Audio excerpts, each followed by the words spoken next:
Quella che stai per ascoltare non è una storia qualunque, non è adatta a minori né a persone particolarmente sensibili. È un racconto horror pensato per inquietarti e turbarti profondamente, spingendoti ad affrontare paure che potresti preferire evitare. Se non te la senti, è il momento di fermarti e cambiare video, e devi farlo qui ed ora. Se invece sei pronto a sfidare le tue paure, allora continua pure, ma ricorda, è a tuo rischio e pericolo.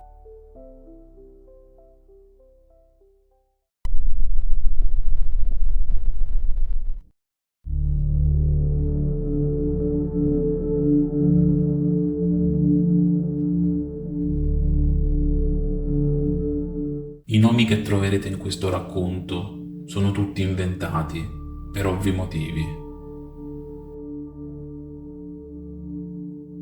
Il mio primo incontro avvenne quando avevo solo 5 anni. Ero troppo giovane per capire cosa avessi visto, ma ora mi rendo conto di quanto fossi in pericolo.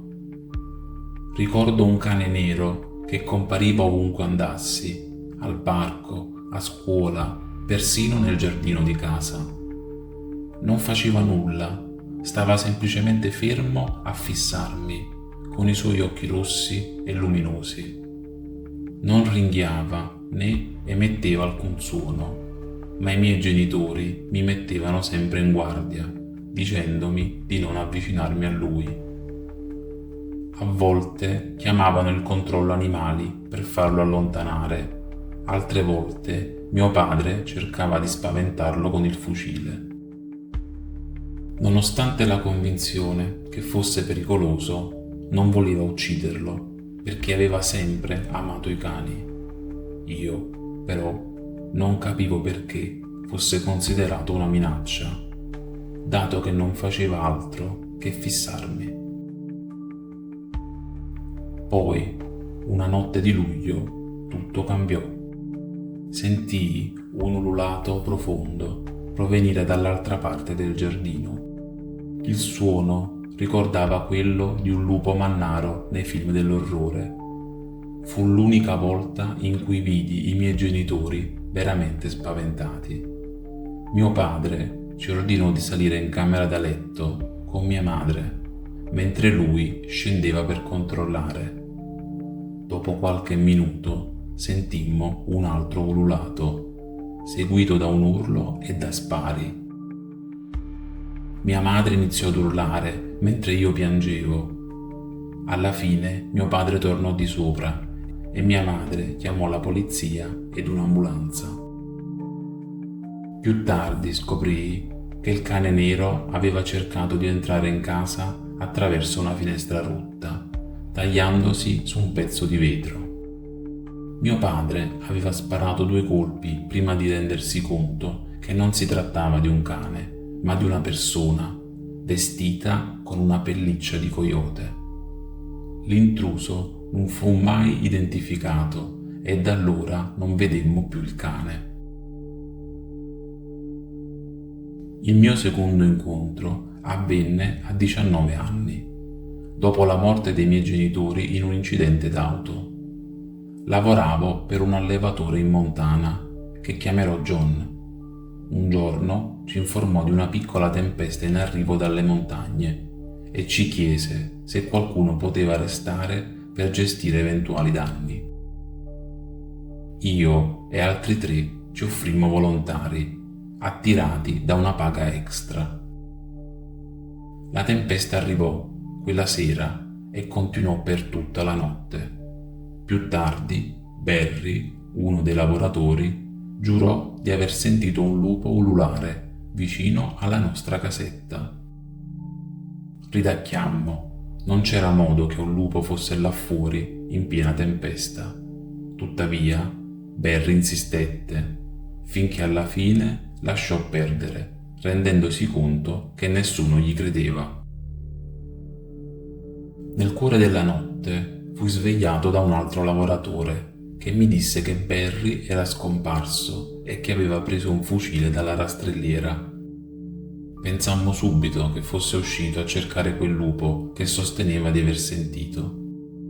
Uno dei lavoratori chiamò John, che ci consigliò di aspettare che la tempesta si calmasse prima di andarlo a cercare, mentre lui avvisava la polizia.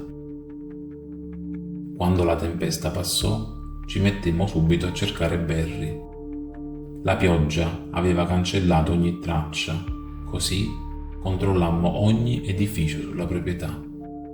Io fui mandato ad ispezionare un fienile distante. Già mentre mi avvicinavo, vidi che qualcosa non andava. La porta laterale era stata sfondata. Mi avvicinai con cautela e a quel punto un grosso coyote uscì dal fienile come se fosse il padrone.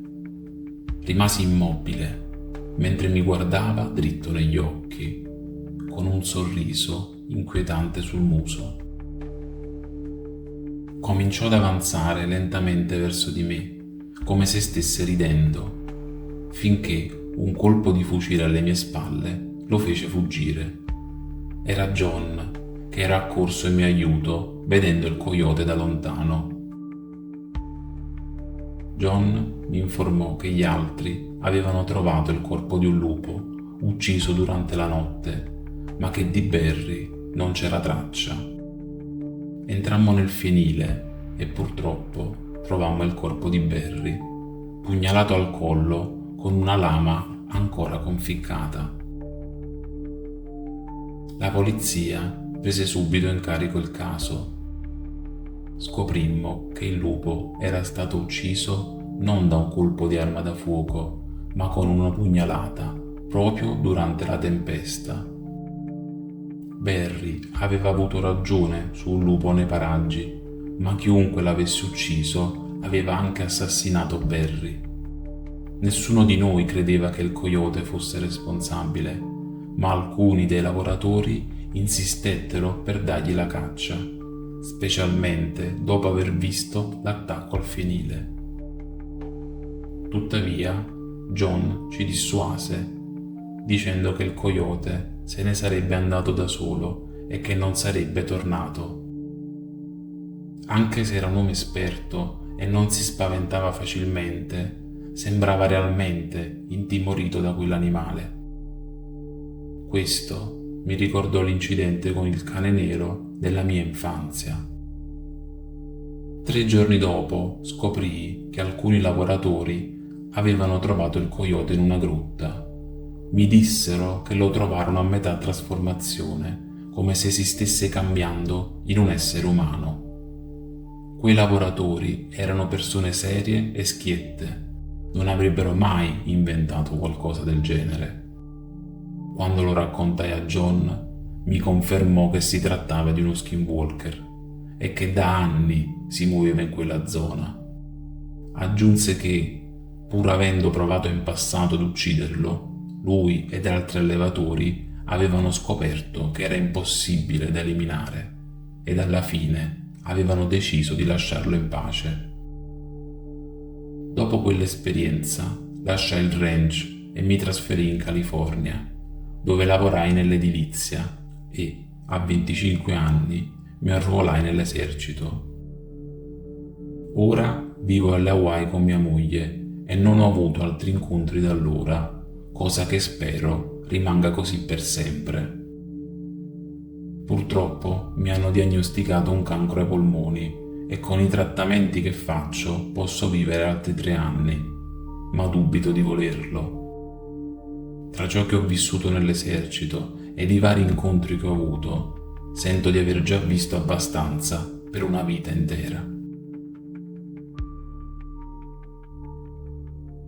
Un attimo solo, prima di andare via, volevo presentarti Il villaggio nel bosco, il primo romanzo di Misteri di mezzanotte. Se ti è piaciuta questa storia e ti piacciono le storie di questo canale, allora non potrai perdertelo, perché ti terrà incollato a lui, dalla prima all'ultima pagina. E se segui questo canale, allora potrai immaginare anche la protagonista. Lo trovi su Amazon e ti lascio il link sia in descrizione che in alto nella scheda. Ed attenzione, perché potrai leggerlo gratis se farai la prova di Kindle Unlimited per un mese. Trovi anche quel link nella descrizione.